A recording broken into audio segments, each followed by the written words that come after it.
America అధ్యక్షుడు Donald Trump పై Praja Shanti party వ్యవస్థాపకుడు KA Paul కీలక వ్యాఖ్యలు చేశారు. వాషింగ్టన్ పోస్ట్, CNN నివేదికల ప్రకారం ట్రంప్ 30,573 సార్లు అబద్ధం చెప్పారని కేఏ పాల్ ఆరోపించారు. ఇరాన్ ఇజ్రాయెల్ యుద్ధం ముగిసిందని అమెరికా అధ్యక్షుడు డొనాల్డ్ ట్రంప్ చేసి ప్రకటన ఒక అబద్ధమని కూడా అన్నారు. ఇరాన్ ఇజ్రాయెల్ యుద్ధం ఇంకా కొనసాగుతూనే ఉందని కూడా కేఏ పాల్ తెలిపారు.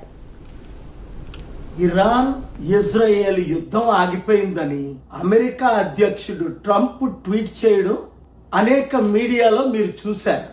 2016 నుండి 2020 వరకు ఇలాంటి అబద్ధాలు ట్రంప్ 30,573 సార్లు misleading statements. The fact checker counted a total of 30,573 false or misleading claims made by President Trump during his White House tenure first 4 years. 30,573 సార్లు ఆయన అబద్ధాలు ఆడినట్టు లేదా